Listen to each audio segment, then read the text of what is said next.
No one knew that on that night, when the sky split in two over Westview, she didn't disappear. She went to another universe.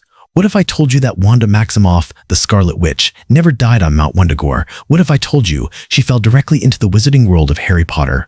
But not as a savior, as the most dangerous Horcrux Voldemort ever created. This is the story no one told you, the story Marvel and Warner hid, the story of how a broken mother became the Dark Lord's ultimate weapon. Welcome to my multiverse. It was the year 1979 in the wizarding world. Lord Voldemort stood at the peak of his power. He had created 5 Horcruxes, but he knew he needed one more, one that could not be destroyed, one that contained power beyond known magic. And then the sky over Scotland tore open. A red burning portal, pulsating, and from it fell an unconscious woman, bleeding crimson energy. Wanda Maximoff had crossed the multiverse, searching for her children, but the Darkhold had consumed her, and when she tried to destroy it, the explosion didn't kill her. It launched her through realities.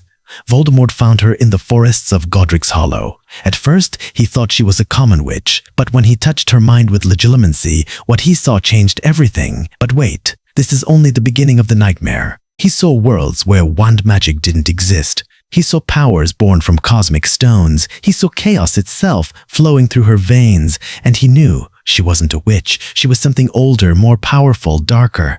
"You," Voldemort whispered with a smile that froze the night. "You will be my masterpiece." Wanda awoke chained, not with iron, but with runes. Runes she recognized, but that didn't belong to her reality. Where am I?" Her voice trembled. A hooded figure approached, pale red eyes, no nose. "You are home, child, or what remains of it." Wanda tried to use her magic. She raised her hands, but nothing happened. The chaos didn't respond. "Your powers are fascinating," Voldemort said, studying her like a scientist observing a rare specimen. "But here, in this world, the rules are different." "Let me go," Wanda begged with tears in her eyes. "I have to find my children." Voldemort leaned toward her. "Your children don't exist, Wanda Maximoff. They never existed. You created them from nothing, and when the spell broke, they vanished." The words were like knives, because Wanda, deep down, knew it. Billy and Tommy were beautiful illusions, but false. "But false," Voldemort continued. "I can give you something better than illusion. I can give you eternity. But what's about to happen will change everything forever." Voldemort took her to a hidden chamber beneath Malfoy Manor. There, a ritual was prepared. 5 objects on pedestals: Tom Riddle's diary, Marvel O'Gaunt's ring, Helga Hufflepuff's cup, Salazar Slytherin's locket, Rowena Ravenclaw's diadema, but one was missing.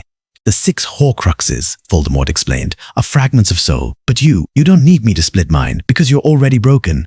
Wanda felt a chill crawl down her spine. "Your pain, your loss, your guilt, they are the perfect crack, and I will fill it with my essence." No, Wanda tried to step back, but the chains held her. "Don't do this." But Voldemort had already begun. He raised his wand and began pronouncing words in a language not even ancient Latin recognized, words that would make Merlin himself tremble, words better not repeated here. The room shook. The runes blazed with sickly green fire. The air became dense, suffocating, and Wanda felt something she hadn't felt in years: power, control, purpose. When she opened her eyes, they were no longer completely hers. One emerald green, one crimson red. "One crimson perfect," Voldemort whispered, satisfied. "Now you are immortal. While you live, I live." And Wanda smiled. But it wasn't her smile, it was his. Here is where everything becomes strange. Months passed. Voldemort used Wanda as his secret weapon. He sent her on missions to eliminate Aurors, to sow terror in the magical community, and she obeyed. Because every time she tried to resist, Voldemort's voice in her mind reminded her, "Your children can return. You just need enough power." And Wanda, desperate, believed him. But something strange began to happen. Every time she used dark magic, her chaos power fused with it. It intertwined with this world's magic, creating something new, something even Voldemort hadn't foreseen. She began to see things, visions, fragments of alternate realities, a world where her children were real, a world where vision still lived, a world where she was happy, and in those visions she discovered something Voldemort had hidden, the truth, and she knew Voldemort had lied to her. He couldn't bring back her children, he never could, but she, with her power combined with chaos and dark magic fused, perhaps she could do it alone. But what's shocking is what she did with that knowledge. The breaking point came in 1979. Voldemort went after the Potters, and he brought Wanda with him. "Tonight," he told her, "everything ends. and Voldemort cast the killing curse against baby Harry. Something went wrong, something no one, not even the Dark Lord, could foresee. The curse rebounded, and Voldemort disintegrated. Wanda felt the pain, a pain that pierced dimensions. The soul fragment inside her screamed. It writhed. It clung to her consciousness like a dying parasite, and for the first time in months, she was alone in her own mind. She fell to her knees, gasping, crying, free. But then she saw the child, Harry Potter, crying in his crib with a lightning-shaped scar on his forehead, still bleeding, and Wanda felt something she hadn't felt in a long time: compassion. She approached, took him in her trembling arms and whispered, I'm sorry, little one." The child stopped crying. He looked at her with green eyes, so green. No, she couldn't think about that now, but before she could do anything more, she heard heavy, urgent footsteps. Hagrid arrived, and behind him, in blue star-covered robes, Dumbledore.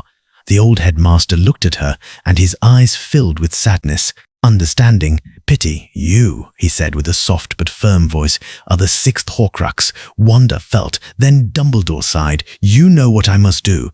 At this exact moment, everything changed. Wanda fled.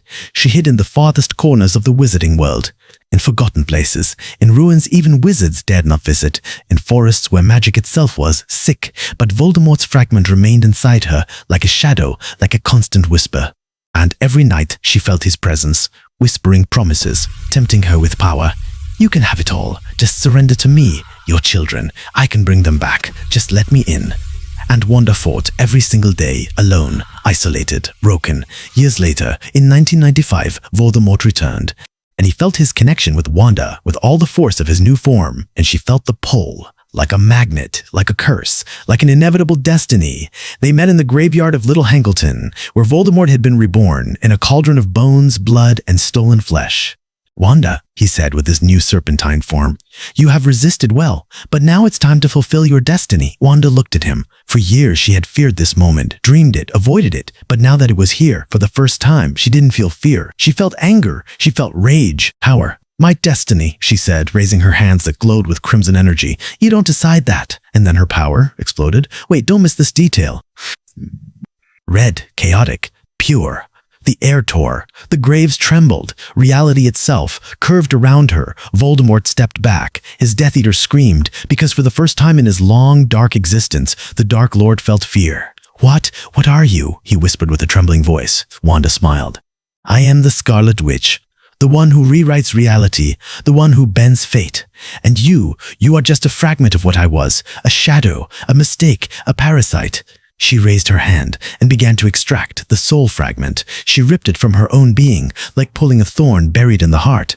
Voldemort screamed. His Death Eaters tried to stop her, but crimson runes held them frozen. "No!" shrieked the Dark Lord. "You'll destroy me." "I know," Wanda said with tears falling down her cheeks. "And I'll destroy part of myself too, at least a part of me. But it's the only way."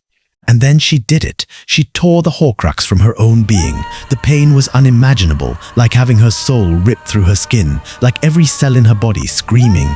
But when it was done, when the dark fragment floated before her, writhing, shrieking, she destroyed it. With a burst of pure chaos, Voldemort fell to his knees, weaker, less complete, and Wanda free. But the truly shocking thing is what happened next.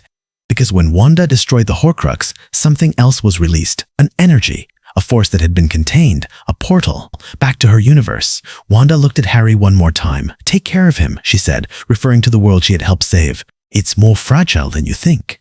And she disappeared in a flash of crimson light. But what if I told you that the fragment she tore out was never completely destroyed? What if I told you that part still exists, somewhere in the multiverse, floating, waiting, searching for a new host? What if this story is only beginning? This was my Multiverse, where realities collide, where heroes fall, and where legends never die. Did you like this story? Let us know in the comments, because here everything is possible, and nothing is what it seems.